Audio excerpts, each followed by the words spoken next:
آج ہم انشاءاللہ اللہ سبحانہ وتعالی کے نام الملک پر بات کریں گے۔ الملک کا معنی ہے حقیقی بادشاہ۔ قرآن مجید میں اللہ سبحانہ وتعالی کا ارشاد ہے فَتَعَالَى اللَّهُ الْمَلِكُ الْحَقُّ لَا إِلَٰهَ إِلَّا هُوَ رَبُّ الْعَرْشِ الْكَرِيمِ، بس بہت بلند ہے اللہ جو سچا بادشاہ ہے، اصل بادشاہ ہے، حقیقی بادشاہ ہے، جس کے سوا کوئی الہ نہیں، کوئی معبود نہیں، عزت والے عرش کا مالک، عزت والے عرش کا رب۔ اگر دیکھا جائے تو دنیا میں جتنے بھی بادشاہ ہیں اللہ سبحانہ وتعالی ان سب کا بادشاہ ہے۔ وہ بادشاہ جس کے حکم پر تمام کائنات چلتی ہے، جو بلا روک ٹوک ہر چیز پر اپنا حکم نافذ کر سکتا ہے اور اسے اس میں کوئی روکنے والا نہیں۔ حقیقت یہ ہے کہ سب تعریف اسی کے لیے ہے، سب امور اسی کی طرف لوٹائے جاتے ہیں، اور اس کی بادشاہت کوئی عام بادشاہت نہیں ہے۔ وہ عرش پر بلند ہے، اور عرش ساتوں آسمان اور ساتوں زمینیں اللہ کی کرسی کے سامنے ایسے ہیں جیسے ایک وسیع صحرا میں ایک چھوٹی سی مندری، ایک چھوٹا سا رنگ، اور پھر اللہ سبحانہ تعالیٰ کے عرش کے سامنے وہ کرسی ایک چھوٹے سے رنگ کی طرح ہے۔ آپ سوچئے کہ وہ عرش کتنا بلند ہے، اور جو خود اس پر مستوی ہے وہ کتنا بڑا ہے، کتنا عظیم ہے۔ وہ ہے ہمارا رب، ہمارا مالک اور حقیقی بادشاہ۔ اور اس دنیا میں جتنے بھی کام امور پاتے ہیں، جتنی بھی چیزیں چل رہی ہیں، جو کچھ بھی ہو رہا ہے، دراصل وہ سب اسی کے حکم پر چل رہا ہے، اور اس پر اسی اکیلے کا فیصلہ نافذ ہے۔ وہ ہر چیز کو سنتا ہے، دیکھتا ہے اور اپنی مرضی کے مطابق چلاتا ہے۔ وہ ہر چیز کے پوشیدہ اور ظاہر سے آگاہ ہے۔ وہ جس کو جو چاہتا ہے عطا کرتا ہے، اور جس سے جو چیز چاہتا ہے روک لیتا ہے۔ وہ جس کو جیسے جتنا چاہے بدلہ دیتا ہے، جس کو چاہتا ہے عزت دیتا ہے، جس کو چاہتا ہے رسوا کر دیتا ہے، جس کو چاہتا ہے رزق دیتا ہے اور جس سے چاہے رزق روک لیتا ہے، جس کو چاہے زندگی دیتا ہے اور جس سے چاہے زندگی واپس لے لیتا ہے اور اس کو موت دے دیتا ہے۔ یہ ہے ہمارا رب، حقیقی بادشاہ۔ قرآن مجید میں سورۃ الحشر کی آخری آیات میں اللہ تعالیٰ فرماتے ہیں هو اللہ الذی لا الہ الا هو الملک، وہ اللہ جس کے سوا کوئی الہ نہیں، الملک حقیقی بادشاہ ہے، القدوس پاکیزہ نہایت پاک، السلام سراسر سلامتی، المؤمن امن دینے والا، المہیمن نگہبان، العزیز زبردست، غالب الجبار سب پر غالب، المتکبر سب سے بڑا بن کر رہنے والا، سبحان اللہ پاک ہے اللہ، عما یشرکون ان سب چیزوں سے جنہیں وہ اس کا شریک ٹھہراتے ہیں۔ تو حقیقت یہ ہے کہ اللہ سبحانہ تعالیٰ کے ہیں اچھے اچھے نام، اور ان ناموں میں سے ایک خوبصورت نام الملک ہے۔ حضرت علی رضی اللہ عنہ کہتے ہیں کہ جب نبی صلی اللہ علیہ وسلم نماز کے لیے کھڑے ہوتے تو آغاز یوں کرتے اللہم انت الملک لا الہ الا انت، اے اللہ تو ہی بادشاہ ہے، تو ہی اصل بادشاہ ہے، تیرے سوا کوئی الہ نہیں۔ اور یہ اللہ کے رسول ہیں صلی اللہ علیہ وسلم جو اللہ سبحانہ تعالیٰ کی بادشاہت کا اعتراف کر رہے ہیں۔ آپ صلی اللہ علیہ وسلم نے یہ بھی فرمایا کہ اللہ تعالیٰ زمین کو مٹھی میں لے لے گا اور آسمانوں کو اپنے دائیں ہاتھ میں لپیٹ لے گا، پھر فرمائے گا انا الملک، انا الملک، میں ہوں اصل بادشاہ، میں ہوں اصل بادشاہ۔ اینا ملوک الارض، کہاں ہے زمین کے بادشاہ؟ اور اس دن بادشاہت صرف اور صرف اللہ ہی کے لیے ہوگی۔ الملک یومئذ للہ، آج حکومت، بادشاہت، اختیار، اقتدار، قبضہ سب صرف اور صرف اللہ کے ہاتھ میں ہے۔ نبی صلی اللہ علیہ وسلم نے فرمایا جب رات کا 1/3 حصہ گزر جاتا ہے تو اللہ تعالیٰ آسمان دنیا پر نزول فرماتے ہیں اور اعلان کرتے ہیں انا الملک، انا الملک، میں ہوں بادشاہ، میں ہوں بادشاہ، کون ہے جو مجھ سے دعا کرے تو میں اسے قبول کر لوں۔ یعنی بادشاہ حقیقی جو عرش عظیم کا مالک ہے وہ ہمیں پکارتا ہے اور ہم سے چاہتا ہے کہ ہم اس سے مانگے اور وہ ان سب کو عطا کرے جو وہ چاہیں۔ کون ہے جو مجھ سے سوال کرے کہ میں اسے عطا کروں؟ کون ہے جو مجھ سے بخشش مانگے تو میں اسے بخش دوں؟ اور یہ اعلان مسلسل طلوع فجر تک ہوتا رہتا ہے۔ اس وقت بھی اللہ سبحانہ تعالیٰ اپنا تعارف الملک کے طور پہ کرواتے ہیں کہ بندو یاد رکھو میں ہوں تمہارا حقیقی بادشاہ، اور جو حقیقی بادشاہ ہے وہ بادشاہ مطلق ہے، ایبسولوٹ اتھارٹی ہے اس کے پاس، وہ جو جب جیسے چاہے کرے. تبارک الذی بیدہ الملک وہو علی کل شیء قدیر. بہت برکت والا ہے وہ جس کے ہاتھ میں ہر چیز کا کنٹرول ہے، بادشاہت ہے، اور وہ ہر چیز پر پورا اختیار رکھتا ہے، پوری قدرت رکھتا ہے. سورۃ الفرقان میں اللہ تعالیٰ فرماتے ہیں الذی لہ ملک السماوات والارض ولم یتخذ ولدا ولم یکن لہ شریک فی الملک ولم یکن لہ شریک فی الملک، کہ اللہ سبحانہ وتعالیٰ وہ ہے کہ جس کے ہاتھ میں آسمانوں اور زمین کی بادشاہت ہے. یعنی وہ صرف زمین کا نہیں بلکہ آسمانوں کا بھی بادشاہ ہے، اور آسمانوں میں جو مخلوق رہتی ہے اور جو کچھ بھی اس نے بنایا ہے ان سب کا بادشاہ حقیقی ہے. وَلَمْ يَتَّخِذْ وَلَدًا، اور وہ ایسا بادشاہ ہے جس کا کوئی بیٹا نہیں ہے، کوئی اس کے اقتدار میں کہیں سے بھی شریک نہیں. وَلَمْ يَتَّخِذْ وَلَدًا وَلَمْ يَكُنْ لَهُ شَرِيكٌ فِي الْمُلْكِ، اور اس کی بادشاہت میں کوئی بھی شریک نہیں، یعنی مکمل اختیار رکھنے والا. دنیا میں بادشاہ یا جہاں بھی صاحب اقتدار لوگ ہوتے ہیں تو وہ بعض اوقات دوسروں کے مشورے کے ساتھ چلتے ہیں، دوسروں کی مدد کے ساتھ چلتے ہیں. ان کی حکومت کو چلانے کے لیے ایک فوج چاہیے ہوتی ہے، خزانہ چاہیے ہوتا ہے، لیکن اللہ سبحانہ وتعالی ہر چیز کے اوپر مکمل اختیار رکھتا ہے. اسے کسی کی بھی مدد اور کسی کے بھی خزانوں کی ضرورت نہیں، تمام کے تمام خزانے اس کے اپنے ہاتھ میں ہیں. پھر یہ ہے کہ دنیا میں جب کسی کو بادشاہت ملتی ہے تو ایک محدود وقت کے لیے ملتی ہے، لیکن اللہ سبحانہ وتعالی ہمیشہ سے بادشاہ اور ہمیشہ رہے گا. پھر یہ کہ دنیا کے بادشاہوں سے بہت سی چیزیں اوجھل رہتی ہیں، انہیں معلوم ہی نہیں ہوتی. بعض اوقات ان کے فیصلے عدل و انصاف پر مبنی نہیں ہوتے، بعض اوقات وہ فیصلے کر لیتے ہیں لیکن ان کے فیصلے نافذ ہی نہیں ہوتے، جبکہ اللہ سبحانہ وتعالی کا ہر فیصلہ علم اور حکمت پر مبنی ہوتا ہے اور اس کا ہر فیصلہ نافذ ہوتا ہے. ایسا نہیں کہ وہ حکم دے اور اس کا حکم مانا نہ جائے، وہ کسی کو کچھ کہے اور اس کی تابعداری کی نہ جائے. ہاں، وقتی طور پر اگر انسان کو کچھ اختیار حاصل ہے تو وہ بھی بہت محدود ہے اور اس کے بارے میں بھی اس سے پوچھا جائے گا. تو بحیثیت مسلمان ہمارا اس بات پر پورا یقین اور پورا ایمان ہونا چاہیے کہ اصل بادشاہت اللہ ہی کے لیے ہے، اور اگر زمین پر اللہ نے مجھے کسی بھی معاملے میں کچھ بھی اختیار دیا ہے تو صرف یہ وقتی ہے اور اس کا بھی حساب ہونے والا ہے. لیکن اللہ سبحانہ وتعالی ہی حقیقی بادشاہ ہے. سورۃ المؤمنون میں آتا ہے، اللہ تعالیٰ فرماتے ہیں قُلْ مَنْ بِيَدِهِ مَلَكُوتُ كُلِّ شَيْءٍ وَهُوَ يُجِيرُ وَلَا يُجَارُ عَلَيْهِ. ان سے پوچھئے، بتاؤ بادشاہی کس کے ہاتھ میں ہے، بادشاہ کون ہے، اور وہ کون ہے جو پناہ دیتا ہے اور اس کے مقابلے میں کسی کو پناہ نہیں مل سکتی. سورۃ یاسین میں اللہ تعالیٰ فرماتے ہیں فَسُبْحَانَ الَّذِي بِيَدِهِ مَلَكُوتُ كُلِّ شَيْءٍ وَإِلَيْهِ تُرْجَعُونَ. پاک ہے وہ اللہ، وہ ذات جس کے ہاتھ میں ہر چیز کی بادشاہت ہے، ہر چیز پر وہ چھایا ہوا، ہر چیز پر غالب ہے، ہر چیز پر اس کا حکم چلتا ہے، اور تم سب اسی کی طرف لوٹائے جاؤ گے، اسی کے پاس پہنچو گے. پھر وہ تم سے حساب لے گا، تم سے پوچھے گا. اور جہاں تک اختیارات کا تعلق ہے تو دنیا میں جتنے بھی بادشاہ ہیں ان کے پاس جو بھی خزانے ہیں وہ محدود ہیں اور وہ ختم ہو جاتے ہیں، اور ان کو بھرنے کے لیے انہیں مختلف وسائل اختیار کرنے پڑتے ہیں، جبکہ اللہ سبحانہ وتعالی اس کو خرچ کرنے کے لیے کسی سے کچھ لینے کی ضرورت نہیں ہوتی. ایک روایت میں آتا ہے رسول اللہ صلی اللہ علیہ وسلم نے فرمایا اللہ کا ہاتھ بھرا ہوا ہے، اسے رات دن کی بخشش کم نہیں کرتی، وہ دن کو بھی دیتا ہے، وہ رات کو بھی دیتا ہے، اور یہ دینا اس کے خزانوں میں کمی نہیں کرتا. آپ نے فرمایا کیا تمہیں معلوم ہے کہ جب اس نے آسمان و زمین پیدا کیا اور جب سے پیدا کیے اس نے کتنا کچھ خرچ کیا، یعنی جب سے یہ دنیا بنی ہے اس نے کیا کچھ نہیں دیا، وہ دیتا ہی چلا جا رہا ہے.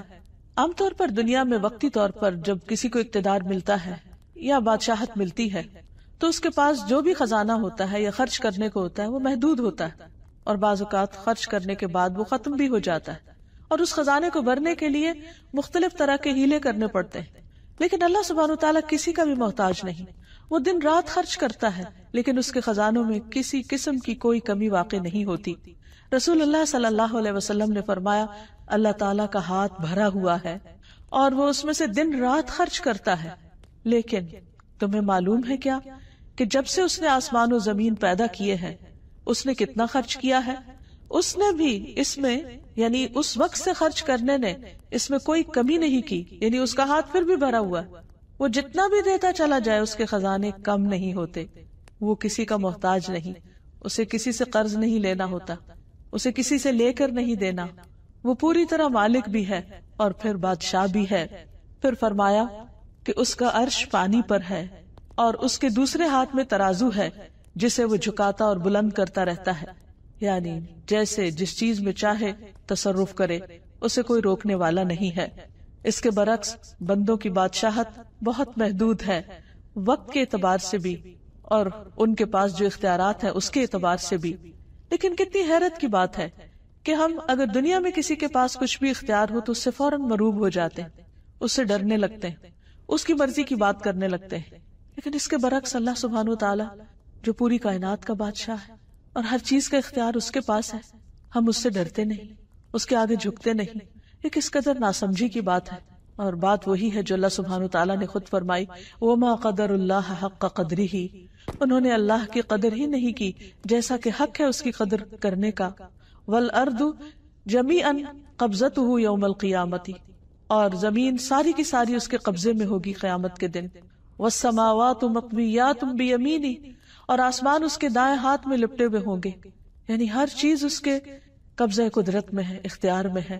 اس کے باوجود ہم پوری طرح اس کے آگے نہیں جھکتے، پوری طرح اس کے طریقوں پر نہیں چلتے، اس کو راضی کرنے کی فکر نہیں کرتے، اور اس کے برعکس جن کے پاس محدود اختیارات ہیں، چونکہ وہ ظاہر سامنے نظر آتے ہیں اس لیے انہی سے مروب ہو جاتے ہیں، اور اللہ جو الملک الحق ہے، حقیقی بادشاہ ہے، اس کو بھول جاتے ہیں۔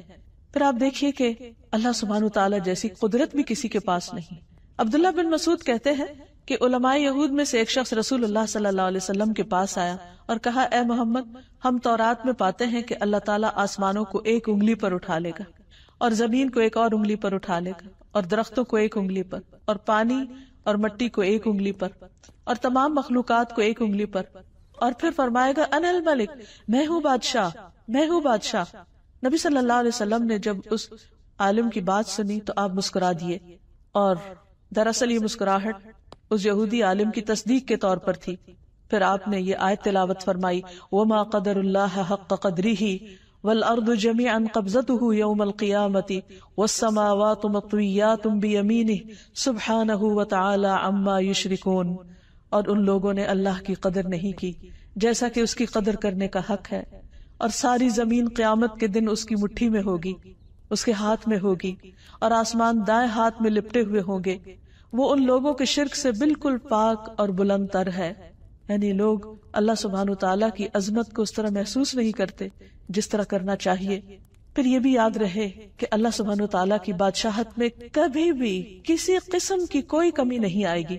اللہ تعالیٰ فرماتے ہیں، اگر تم سب اولین و آخرین، یعنی سارے کے سارے انسان، اور نہ صرف یہ کہ انسان بلکہ جن بھی، کہ تمہارے اول پہلے انسان سے لے کے آخری انسان تک، اور تمام کے تمام جن پہلے جن سے لے کر آخری جن تک، تم سب اس آدمی کے دل کی طرح ہو جاؤ جو سب سے زیادہ تقوی والا ہو، تو بھی تم میری سلطنت میں کچھ اضافہ نہیں کر سکتے۔ یعنی عام طور پر انسان یہ سمجھتا ہے کہ جب وہ عبادت کرتا ہے یا اللہ کی بندگی کرتا ہے یا کوئی بھی اس کی خاطر کام کرتا ہے تو شاید وہ اللہ تعالیٰ کو فائدہ پہنچاتا ہے، حالانکہ ایسا نہیں ہے۔ اللہ تعالیٰ فرماتے ہیں کہ اگر تم سارے سجدے میں بھی پڑے رہو تو اس سے میری حکومت، میری بادشاہت میں کچھ اضافہ نہیں ہوگا۔ اسی طرح اے میرے بندو، اگر تم سب اولین و آخرین، جن و انس، ایک آدمی کی طرح ہو جاؤ جو سب سے زیادہ بدکار ہے، تو پھر بھی تم میری سلطنت میں کسی قسم کی کوئی کمی نہیں کر سکتے۔ یعنی اگر اس زمین پر اول سے لے کر آخر تک قیامت تک کوئی ایک بندہ بھی کوئی عبادت نہ کرے، کسی قسم کی کوئی تسبیح نہ کرے، کوئی ذکر نہ کرے، کوئی اس کی اطاعت نہ کرے، تو بھی اللہ سبحانہ وتعالیٰ کی حکومت میں، بادشاہت میں، اقتدار میں، اختیار میں، اس کی طاقت اور غلبے میں کوئی کمی نہیں آ سکتی، کسی قسم کی کوئی کمی۔ ہم اسے کوئی نقصان نہیں دے سکتے۔ تو پھر یہ سب کچھ اصل میں خود ہمارے اپنے ہی فائدے میں ہے۔ جب ہم اللہ تعالیٰ کی عبادت کرتے ہیں اس کو تو کچھ نہیں ملتا، لیکن یہ عبادت ہمارے لیے باعث سعادت ہوتی ہے۔ جب ہم اس کا ذکر کرتے ہیں تو اس کو کچھ نہیں ملتا، اس لیے کہ زمین و آسمان کی ہر چیز اس کی تسبیح کر رہی ہے، لیکن یہ تسبیح اور یہ ذکر خود ہمارے اپنے دلوں کی تسکین کا باعث بنتا ہے۔ اس لیے بندہ جب بھی اللہ سبحانہ وتعالیٰ کی طرف رغبت کرے تو اس سے ڈرتے ہوئے اور اس سے امید رکھتے ہوئے، اس سوچ کے ساتھ نہیں کہ میں اپنی عبادت سے اس کو کچھ فائدہ پہنچانے چلا ہوں۔ پھر فرمایا اے میرے بندو، تم سب اولین و آخرین، جن و انس، ایک صاف چٹیل میدان میں کھڑے ہو جاؤ اور سب مجھ سے مانگو، اور میں تم سب کو وہ سب کچھ دوں جو تم مانگ رہے ہو۔ تو اس سے میری حکومت میں، میری بادشاہت میں اتنی بھی کمی نہیں ہوگی جتنی ایک سمندر کے اندر سوئی ڈالنے کے بعد نکالی جائے اور اس میں جو پانی لگا ہو، تو اتنی قلیل مقدار میں بھی اس سمندر کے مقابلے میں جو کمی ہوتی، میری بادشاہت میں وہ بھی کمی نہیں ہوگی۔ تو اس سے پتہ چلتا ہے کہ اللہ سبحانہ تعالیٰ کی بادشاہت کیسی ہے، اور اس کے خزانے کیسے ہیں، اور اس کی حکومت کیسی ہے، اور اس کا اقتدار کیسا ہے۔ پھر آپ دیکھیے کہ اس کی بادشاہت کی وسعت، اس کا بھی ہم اندازہ نہیں کر سکتے۔ نبی صلی اللہ علیہ وسلم نے فرمایا میں خوب جانتا ہوں کہ اہل جہنم میں سے کون سب سے آخر میں نکلے گا۔ وہ ایک ایسا شخص ہوگا جو اپنے گھٹنوں کے بل رینگتا ہوا جنت میں داخل ہوگا، یعنی جہنم سے گھٹنوں کے بل گھسٹتا ہوا باہر نکلے گا تو اللہ سبحانہ تعالیٰ اسے حکم دیں گے کہ جاؤ جنت میں داخل ہو جاؤ۔ وہ جنت میں آئے گا، لیکن اسے ایسے معلوم ہوگا کہ جیسے جنت بھری ہوئی، تو واپس اللہ تعالیٰ کے پاس جائے گا اور کہے گا یا رب جنت تو بھر گئی ہے۔ اللہ تعالیٰ اسے فرمائیں گے کہ جاؤ جنت میں چلے جاؤ۔ پھر وہ جائے گا، پھر وہ دیکھے گا کہ جنت بہت آباد ہے، وہ واپس آئے گا اور کہے گا اے رب جنت تو بھری ہوئی معلوم ہوتی ہے، میں نے جنت کو بھرا ہوا پایا ہے۔ تو اللہ تعالیٰ پھر فرمائے گا کہ جاؤ جنت میں داخل ہو جاؤ، میں تمہیں دنیا کی مانند اور اس سے 10 گنا زیادہ دیتا ہوں۔ سوچئے اس دنیا میں کیا کچھ، یعنی عام طور پر ایک انسان کے بس میں نہیں کہ وہ ایک انسان کیا، آج تک اتنی تحقیقات ہوئی، اتنا کچھ انسانوں نے پڑھا لکھا، بڑی بڑی یونیورسٹیاں قائم ہوئی، لیکن پوری زمین کو ایکسپلور نہیں کر سکے اور اس کے پورے خزانوں کو بھی۔ تو اللہ سبحانہ وتعالیٰ جہنم سے نکلنے والے آخری شخص سے فرمائے گا کہ جاؤ میں تمہیں دنیا اور اس جیسی 10 دنیایں تمہیں دیتا ہوں، اور یہ وہ ہے جو سب سے آخر میں جنت میں پہنچنے والا ہوگا۔ تو آپ خود سوچئے کہ جن کو جنت الفردوس عطا ہوئی اور جن کو جنت کے بلند درجات نصیب ہوئے، ان کو کیا کچھ اللہ تعالیٰ عطا فرمائیں گے۔ یہ ہے اصل بادشاہ، حقیقی بادشاہ، کہ جس کو جتنا دینا چاہے وہ دے سکتا ہے، اور سب کچھ دینے کے بعد بھی اس کے اپنے خزانوں میں کچھ کمی واقع نہیں ہوتی۔ تو وہ شخص اس پر بہت حیران ہو جائے گا اور کہے گا کہ یا رب تو مجھ سے مذاق کرتا ہے، واقعی اتنا کچھ، یعنی اسے یقین نہیں آئے گا کہ اتنا کچھ بھی مل سکتا ہے۔ تو اس بات پر نبی صلی اللہ علیہ وسلم جب یہ بیان کر رہے تھے تو آپ بھی ہنسنے لگے اور آپ کے سامنے کے دندان مبارک ظاہر ہو گئے، اور آپ کہا کرتے تھے یہ جنت میں سب سے کم درجے والے کا حال ہے، سب سے کم درجے والے کا۔ اور آج انسان دنیا کی حقیر چیزوں کے پیچھے اپنا دین ایمان بیچ ڈالتا ہے اور اللہ سبحانہ تعالیٰ کو ناراض کر دیتا ہے، اور یہ بھول جاتا ہے کہ اصل اختیار غلبہ اللہ سبحانہ تعالیٰ کے پاس ہے، اور وہ اپنے فیصلوں میں خود مختار ہے، جو چاہے کرے۔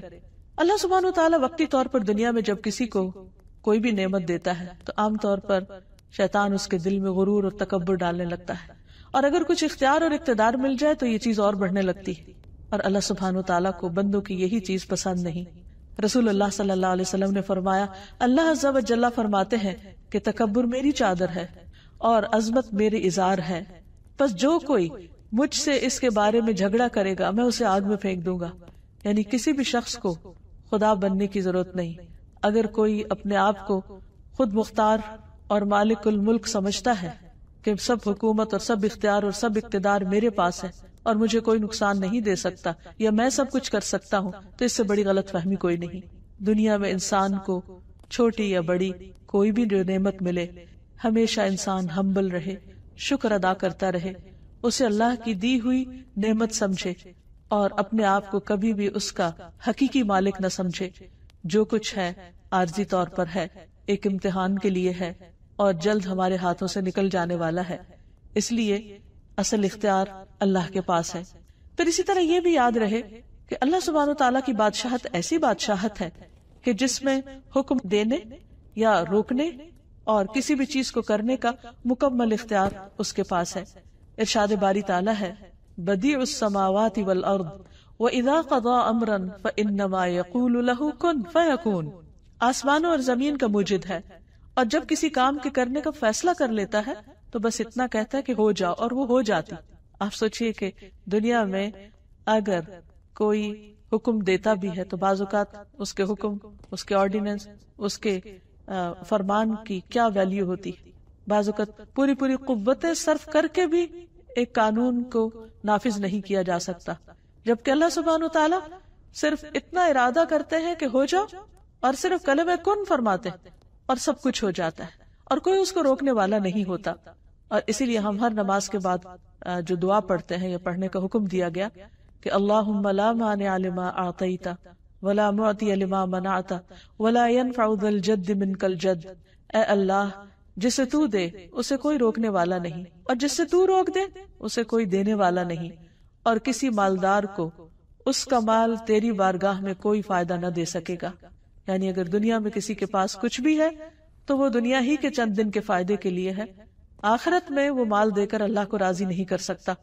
پھر آپ دیکھیے کہ مخلوق پر، یعنی انسان ہو یا باقی حیوانات ہو یا جو بھی اللہ سبحانہ تعالیٰ نے چیزیں بنائی ہیں، بڑے بڑے ستارے اور سیارے جن کی بڑائی کے بارے میں آج انسان تھوڑا بہت کچھ جانتا ہے، ان سب کو کنٹرول کس نے کیا ہوا ہے؟ ان سب پر کس کا حکم چل رہا ہے؟ اور کس نے ان کے لیے جو ضابطہ بنایا ہے اس پر وہ مکمل طور پر پابند بھی ہیں اور اس میں کسی قسم کی کمی بیشی نہیں کرتے۔ اللہ سبحانہ وتعالیٰ خود اس کے بارے میں فرماتے ہیں الم تعلم، کیا تم جانتے نہیں ہو ان اللہ لہ ملک السماوات والارض، کہ اللہ سبحانہ وتعالیٰ ہی کے لیے آسمان و زمین کی بادشاہت، یعنی جتنا کچھ بھی تم دیکھ رہے ہو، یہ سورج، چاند، ستارے، یہ بلینز آف گیلیکسیز اور ان کے اندر ٹریلینز آف سٹارز، اور ان سب کا مسلسل چلتے رہنا، چلنا نہیں بلکہ پوری قوت کے ساتھ دوڑتے رہنا، اور اس نظام میں کسی قسم کا خلل نہ آنا، یہ دراصل کس کے کنٹرول میں ہے، کس کے اختیار میں ہے، کس نے ان سب کو ایک ڈسپلن کے اندر رکھا ہوا ہے۔ آج ہمارے لیے تو ایک ٹریفک کو کنٹرول کرنا مشکل ہو جاتا ہے، لیکن آسمانوں کی ٹریفک، خواہ وہ بادل ہوں یا ستارے اور کواکب ہوں، یہ تمام چیزیں صرف اور صرف اللہ کے حکم کے مطابق ہی چل رہی ہیں، اسی نے ان کو تھاما ہوا ہے، اور ان میں سے کوئی ایک بھی اپنی راہ چھوڑ کر دوسری طرف نہیں جاتا۔ اگر ان میں سے کوئی ایک بھی اپنی مرضی کرنے لگے تو ہر چیز ٹکرا کر رہ جائے، یہ نظام درہم برہم ہو کر رہ جائے۔ تو اس سے یہ پتہ چلتا ہے کہ حقیقی بادشاہت ان سب پر دراصل اللہ ہی کی ہے۔ فرمایا یعذب من یشاء ویغفر لمن یشاء، جس کو چاہتا ہے عذاب دیتا ہے اور جسے چاہے بخش دیتا ہے۔ واللہ علی کل شیء قدیر، اور اللہ ہر چیز پر پوری قدرت رکھتا ہے۔ پھر اسی طرح رزق کے سارے معاملات بھی اسی کے اختیار میں ہیں۔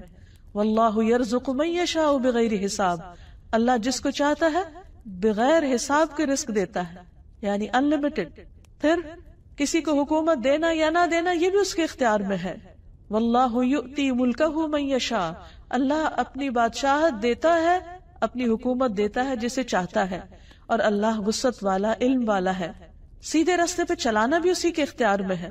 واللہ یہدی من یشاء الی صراط مستقیم، پھر نفع اور نقصان بھی اسی کے ہاتھ میں ہے۔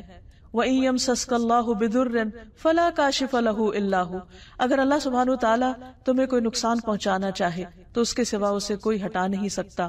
وَإِن يُرِدْكَ بِخَيْرٍ، اور اگر تمہیں کوئی خیر پہنچانا چاہے فَلَا رَادَّ لِفَضْلِهِ، تو اس کے فضل کو بھی کوئی نہیں پھیر سکتا۔ يُصِيبُ بِهِ مَن يَشَاءُ، وہ جس کو چاہتا ہے وہ فضل پہنچاتا ہے، یعنی کوئی اس کو روک نہیں سکتا۔ یصیب بہ من یشاء من عبادہ وہو الغفور الرحیم، اور وہ غفور الرحیم بھی ہے۔ پھر اسی طرح نبوت کا دینا بھی اسی کے اختیار میں ہے، اس نے جس کو چاہا اپنے بندوں میں سے اپنی رسالت کے لیے چن لیا۔ پھر ہر طرح کا فضل دینا بھی اللہ کے اختیار میں ہے، یعنی کوئی کسی سے اللہ کی نعمت کو چھین نہیں سکتا، اور اسی لیے حسد کرنا منع کیا گیا ہے، کیونکہ وہ اللہ کا فیصلہ ہوتا ہے، وہ جس پہ جو چاہے رحمت فرمائے۔ پھر اسی طرح بیٹے اور بیٹیاں دینا بھی اللہ کے اختیار میں ہے۔ اللہ تعالیٰ فرماتے ہیں للہ ملک السماوات والارض یخلق ما یشاء یہب لمن یشاء اناثا ویہب لمن یشاء الذکور، آسمانوں اور زمین کی بادشاہت اللہ ہی کی ہے، جسے چاہتا ہے جو چاہتا ہے پیدا کرتا ہے۔ یخلق ما یشاء، یعنی اس کی تخلیق اس کی مرضی سے ہوتی ہے، کیونکہ وہ بادشاہ ہے۔ جسے چاہتا ہے بیٹیاں عطا کرتا ہے، جسے چاہتا ہے بیٹے دیتا ہے، اور جسے چاہتا ہے ملا جلا کر دیتا ہے۔ اصل اختیار اسی کا ہے۔ پھر اسی طرح انسانوں کو معاف کرنا یا عذاب دینا یا بخش دینا یہ بھی اسی کے اختیار میں ہے، اور اس میں بھی مالک یوم الدین وہ خود ہے، روز جزا کا مالک، جس میں سارے فیصلے اس کی مرضی کے مطابق ہوں گے۔ پھر تمام بنی آدم کے دلوں کا اختیار بھی اللہ سبحانہ و تعالیٰ کے پاس ہے. یعنی صرف یہ نہیں کہ آسمان اور ستارے سیارے کا مالک وہ ہے اور اس پر اس کی حکومت ہے، نہیں، اس زمین پر بھی حقیقی حکومت اور بادشاہت اسی کی ہے، حتیٰ کہ انسانوں کے دلوں پر بھی. رسول اللہ صلی اللہ علیہ وسلم نے فرمایا، تمام بنی آدم کے دل رحمان کی انگلیوں میں سے 2 انگلیوں کے درمیان ایک دل کی طرح ہے، وہ جیسے چاہتا ہے اسے پھیر دیتا ہے. پھر آپ صلی اللہ علیہ وسلم نے فرمایا، اللہم مصرف القلوب صرف قلوبنا علی طاعتک، اے اللہ جو دلوں کا پھیرنے والا ہے، ہمارے دلوں کو اپنی اطاعت پر پھیر دے، یعنی اس کی طرف موڑ دے، کیونکہ اللہ کے لیے کچھ بھی ناممکن نہیں، ہر چیز اسی کے اختیار میں ہے. پھر یہ بھی یاد رہے کہ اللہ سبحانہ وتعالیٰ کو کوئی مجبور کرنے والا نہیں. دنیا کے بادشاہ بعض اوقات وہ مجبور ہوتے ہیں، وہ اپنے حواریوں اور اپنے دوسرے مددگاروں کی مرضی کے مطابق فیصلے کرتے ہیں، بعض اوقات وہ اپنی خواہش کے مطابق فیصلے بھی نہیں کر سکتے. لیکن اللہ سبحانہ وتعالیٰ کی بادشاہت ایسی بادشاہت ہے کہ جس میں وہ جس کو جو چاہے عطا کر دے، جو چاہے فیصلہ کر دے، کوئی اس کے فیصلوں پر حاوی نہیں ہو سکتا. نبی صلی اللہ علیہ وسلم نے فرمایا، تم میں سے کوئی کبھی یوں نہ کہے کہ اللہ اگر تو چاہے تو مجھے معاف کر دے، تو چاہے تو مجھ پر رحم فرما.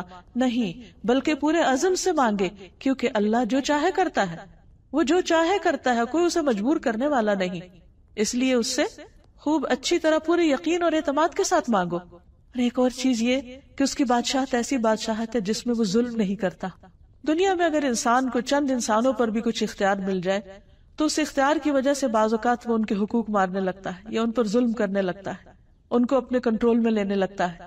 لیکن اللہ سبحانہ وتعالی کسی پر ظلم نہیں فرماتا.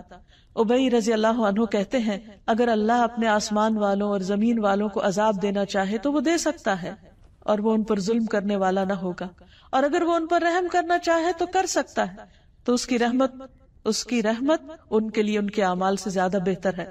تو بہرحال اگر ہمیں یہ یقین ہو جائے کہ حقیقی بادشاہ وہ ہے تو پھر ہم سب اس کے آگے عاجزی کرنے والے ہوں، اس سے ڈرنے والے ہوں، اس سے مانگنے والے ہوں اور اسی کے سامنے اپنی حاجات رکھنے والے ہوں. جیسا کہ ہم دیکھتے ہیں کہ بڑے بڑے پیغمبروں نے جنہیں اللہ سبحانہ وتعالیٰ نے دنیا میں بادشاہت عطا کی، انہوں نے بھی اپنی ساری دعائیں اور حاجتیں اس حقیقی بادشاہ کے سامنے رکھی. مثلا یوسف علیہ السلام، اللہ سبحانہ وتعالیٰ نے ان کو ایسی حکومت عطا کی کہ جس میں پورا اختیار دیا، لیکن انہوں نے کیا مانگا؟ رب قد آتیتنی من الملک وعلمتنی من تأویل الاحادیث فاطر السماوات والارض انت ولی فی الدنیا والآخرہ توفنی مسلما والحقنی بالصالحین. اے میرے رب، بے شک تو نے مجھے حکومت سے حصہ دیا اور باتوں کی اصل حقیقت سے سکھایا، یعنی باتوں کی تہ تک پہنچنا سکھایا. آسمان اور زمین کے پیدا کرنے والے، دنیا اور آخرت میں تو ہی میرا مددگار ہے.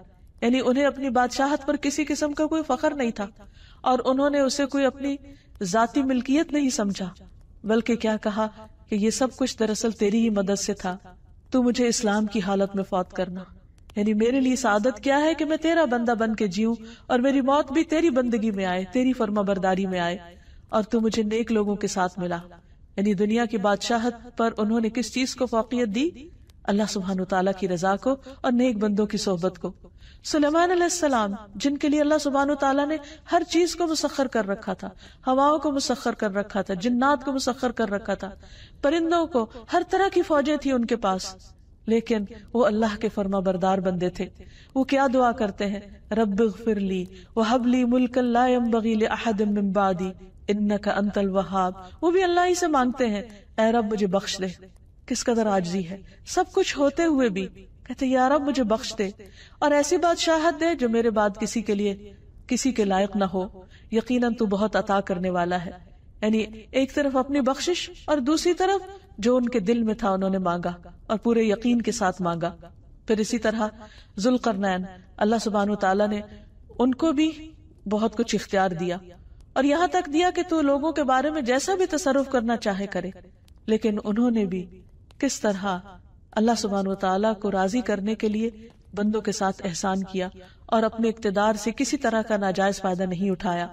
اصل بندے اللہ کے پسندیدہ وہی ہیں کہ جو سب کچھ رکھتے ہوئے بھی حقیقی بادشاہ اللہ تعالیٰ ہی کو سمجھے. پھر اللہ سبحانہ وتعالیٰ جب اس سے اس نام کے ساتھ دعا کی جاتی ہے تو وہ اس کو پسند فرماتا ہے. حضرت علی رضی اللہ تعالیٰ عنہ نے نبی صلی اللہ علیہ وسلم کی جو دعا نماز کے شروع میں کوٹ کی ہے، اس میں اللہ تعالیٰ کے حضور کس طرح عاجزی اور انکساری کا اظہار ہے.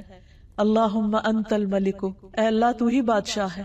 لا الہ الا انت، تیرے سوا کوئی الہ نہیں. انت ربی، تو میرا رب ہے. وانا عبدک، اور میں تیرا بندہ ہوں. ظلمت نفسی، میں نے اپنی جان پہ ظلم کیا ہے. واعترفت بذنبی، اور میں اپنے گناہ کا اعتراف کرتا ہوں. فاغفر لی ذنوبی جمیعا، اللہ تو میرے سارے گناہوں کو معاف کر دے. انہ لا یغفر الذنوب الا انت، تیرے سوا گناہوں کو کوئی معاف نہیں کر سکتا. واہدنی لاحسن الاخلاق، اللہ مجھے بہترین اخلاق عطا کر. لا یہدی لاحسنھا الا انت، تیرے سوا بہترین اخلاق کی طرف کوئی رہنمائی نہیں کر سکتا. واصرف عنی سیئھا لا یصرف عنی سیئھا الا انت، اور تو مجھ سے میری برائیاں دور کر دے، ان برائیوں کو کوئی دور نہیں کر سکتا سوائے تیرے. پھر اسی طرح نبی صلی اللہ علیہ وسلم قیام کی حالت میں یہ دعا پڑھا کرتے تھے. سبحان ذی الجبروت والملکوت والکبریاء والعظمہ. آپ صلی اللہ علیہ وسلم کا مقام کتنا بلند ہے، لیکن جب اللہ کے حضور ہاتھ باندھ کر کھڑے ہوتے تو کس طرح اپنے رب کی تعریف بیان کرتے.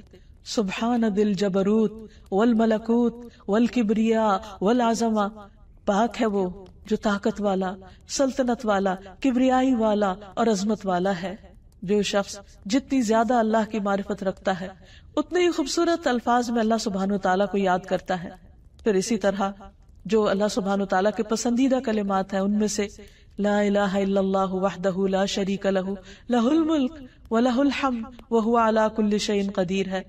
نبی صلی اللہ علیہ وسلم جب نماز کے بعد سلام پھیرتے تو یہ کلمہ پڑھا کرتے تھے ہر نماز کے بعد کہ اللہ کے سوا جو صرف ایک ہے، کوئی اور معبود نہیں، اس کا کوئی شریک نہیں. لہ الملک، ساری بادشاہت اسی کی ہے اور سب تعریف بھی اسی کی ہے اور وہ ہر چیز پر قادر ہے. پھر صبح شام کی دعاؤں میں بھی نبی صلی اللہ علیہ وسلم جو کلمات پڑھتے، امسینا و امسى الملک للہ، کہ ہم نے شام کی اور ساری ملک نے، یعنی اللہ کی جتنی بھی بادشاہت میں جو اختیار ہے ہر چیز نے اللہ ہی کے لیے شام کی، یعنی اللہ ہی کے حکم کے مطابق. والحمد للہ، اور ساری تعریف اللہ کے لیے. اور پھر آگے مزید دعا بھی ہے. پھر اسی طرح صفا و مروہ کا طواف کرتے وقت بھی جو دعا سکھائی گئی اس میں بھی اللہ سبحانہ وتعالیٰ کے ملک کا اعتراف ہے. تو ہمارے لیے لازم ہے کہ ہم اللہ تعالیٰ کو بادشاہ حقیقی سمجھیں اور اس کے آگے ہمبل ہو جائیں، اس کی اطاعت اور فرما برداری کریں، اس کی اس بادشاہت میں کسی کو شریک نہ سمجھیں اور شرک کو گناہ عظیم سمجھیں. اللہ کے سوا کسی اور کو اختیار والا نہ سمجھے، کیونکہ سب کے پاس جو بھی اختیار ہے وہ محدود ہے اور حقیقی معنوں میں دینے والا اللہ سبحانہ وتعالی ہے، اور اس سے شدید محبت کرنے والے ہوں کیونکہ وہ ہر چیز کا مالک ہے، دنیا کی بھی اور آخرت کی بھی. اور پھر اس سے ملاقات کا شوق بھی ہمارے اندر ہو. جب دنیا میں کسی بڑے انسان کے بارے میں ہم سنتے ہیں تو اس سے ملنے کا شوق ہوتا ہے، اس کے قریب ہونے کا شوق ہوتا ہے، لیکن کیا ہم اللہ کی بڑائی کو سمجھتے نہیں کہ اس کے قرب اور اس کی ملاقات کا کوئی شوق نہیں ہمارے دل میں؟ نہیں. اگر ہم واقعی اس کی عظمت کو پہچان جائیں تو پھر اس سے ملاقات کا شوق بھی ہمارے دل میں ہو اور اس کا قرب بھی چاہیں.